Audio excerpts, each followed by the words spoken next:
Episode 17, Story Time. Before we start a story, I'll tell you this. Welcome back to the Train the Dragon series. This is a space for men who choose strength over shame, discipline over impulse, and Jesus Christ over lust. If you're here, you're not broken. You're powerful, and power requires training. As Jordan Peterson teaches, a harmless man is not a good man. A good man is a very dangerous man who has that under voluntary control. President Down H. Oak says, the purpose of the gospel is to transform us to Jesus Christ. Let me share you a letter to Arendor from his beloved. Though miles and shadows, lands lie between us, my thoughts remain ever fixed upon you. I write not in reproach, nor in longing born of despair, but in the gentle care of one who has loved too deeply to remain silent. I have watched, from my distant tower, the stirring of my heart, the trials of your spirit, and the way the dragon is shamed and of deception sought to claim you. Yet even in the shadow of these smoke dragons, I have seen your character. Its marrow, its quiet steel. I have seen the courage that refused the siren call of false mermaids, the honesty that trembled, but would not break, and the gentleness that is the proof of your knighthood. I left Arendor not out of anger, or because my love had faltered. I left because I could not stand by while you wrestled with dragons. I could not stay for you. My heart remains guarded, yet I keep its gate open to you. I do this not as a test, but as a sanctuary, one where love may yet bloom, where trust may be rebuilt, where you, return, may be met with eyes that knew your worth and courage. Even as I dwell in solitude, I am not alone. The unseen night visits me, not with grand displays of power, but in whispers of wisdom and comfort. His presence steadies me. His counsel reminds me that hearts endure when guided by truth, that love is strengthened when anchored in patience, that even in absence, hope may walk quietly beside us. Know this, Arendor, the distance between us is not a wall, but a bridge. You are free to walk in when you are ready. Guided by the strength you have forged through trials, I hold my heart lightly, yet with care. Should you come, there will not be a prize to claim, but as a sanctuary to share. Be steadfast, brave, and gentle with yourself. The dragons may roar, and the shadows may seek to deceive, yet your character shines, and the path of honor remains. I remain yours in patience and in hope. The Maiden. Here's a lament by Arendor and the quiet watch of the unseen night. Arendor walked alone beneath the waning light of the western sky, where the hills rose softly like sleeping giants, and the wind carried the memory of warmer days.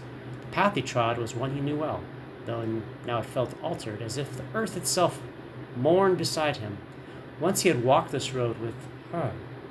He remembered the cadence of their steps, unhurried and sure, as though time itself had learned to linger for their sake. The grass had bent gently beneath their feet, and the world had seemed more truthful than, less burdened by shadows, more willing to sing. Now the path was quiet. Arendor's heart ached, not only for her absence, but for the sweetness of what had been shared, the small sacred moments that do not announce their worth until they are gone. He remembered the warmth of her hand finding his, not of urgency, but in truth. He remembered the way honesty had felt between them, like clear water drawn from a deep stone, cool, bracing, and life-giving. Those were the touches of honesty he missed most. Not merely the closeness of the flesh, but the nearness of the soul, the knowing look, the unguarded word, the safety of being seen and not turned away. These were the treasures he had once held, and whose weight he now felt in their absence. Grief pressed upon him as dusk deepened. He sat upon a fallen stone at the edge of the road, head bowed, shoulders heavy with the knowledge that love, once wounded, was not returning. For force nor by plea, tears gathered, not in shame, but in sorrow earned. For Arendor knew he had not always guarded the flame entrusted to him, and that knowledge burned more keenly than the cold of the night. Yet he was not alone. Though his eyes could not see him, the unseen night drew near, not with clamor of armor, nor of blaze of banners, but with a presence that stilled the wind and softened the ache within Arendor's chest. It was as though the earth itself leaned closer and the stars held their breath. "Stay, stay," whispered the voice, not carried by sound, but by truth. Arendor felt it then, a hand not upon his shoulder, but upon his heart. Steady, unyielding, kind.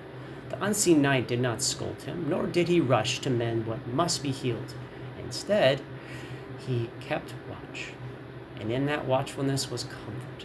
The knight remained, and reminded him, without words, that love is not erased by distance, nor is hope undone by grief, that the sweetest moments, though past, were not wasted.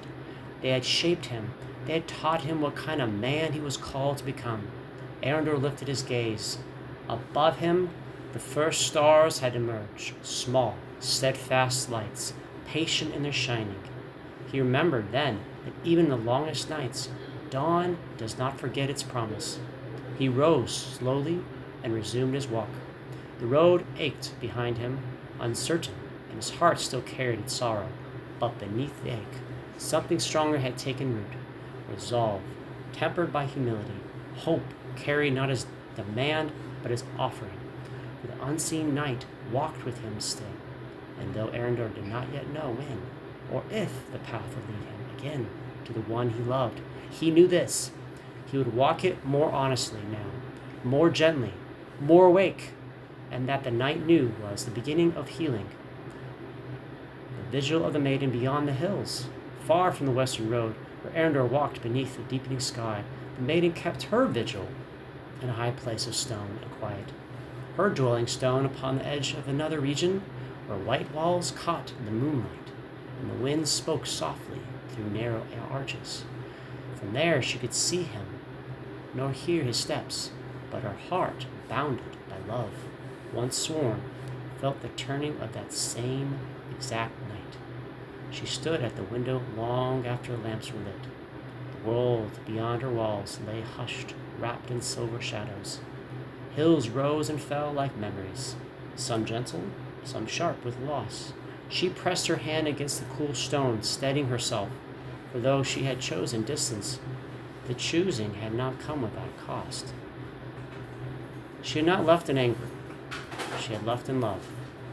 She knew that love, when wounded too deeply, must sometimes withdraw, not to punish, but to preserve what remains alive. To stay without safety would have taught her heart to harden, and that she would not allow. Better the ache of absence than the slow death of hope. Hope, yes, hope had not abandoned her. She remembered the man Arendor had been in his truest moments, the quiet laughter shared beneath open skies, the gentleness in his voice when no one else was near, the strength he carried when he stood in truth. These memories she did not cast away. She guarded them as one guards embers from winter. Ah, winter. Tonight they burned softly. The maiden knelt beside her bed, not in despair, but in longing shaped by faith. Her prayer was not for his swift return, nor for promises easily spoken. She prayed instead for his becoming. Oh, become, Arendor, for the man he might yet choose to be, even if the path led far from her sight. And in that moment, she was not alone.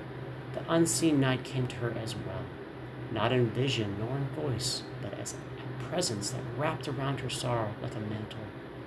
The weight of her chest eased. She felt understood, not judged for her leaving, nor pressured to rush her healing. Your heart is not closed, the silence seemed to say. It is guarded. She rose and walked the halls of her dwelling, touching familiar things, a chair by the hearth, a folded cloth, and a book left unfinished. These were signs of life paused, not ended. She had not sealed the doors of her inner castle. She had only closed them gently, waiting to see if trust might one day knock without fear. At last she returned to the window. Across the darkened lands, she sensed, without knowing how, that Arendor too was awake, that grief and remembrance were shaping him tonight, as surely as they were shaping her. She did not reach for him. She did not call his name, but she whispered a blessing into the night air. "Become," she said softly, "for yourself, for God, and if the road allows, for us. Above her, the same stars watched as over him, ancient, faithful witnesses to promises made and promises yet unfilled. The maiden breathed deeply, and peace, through fragile, took root within her. The unseen night remained, and his keeping she rested, not certain of the ending, but no longer afraid of waiting. For love, she knew, does not die in distance. It waits, it watches, and it trusts God with the rest.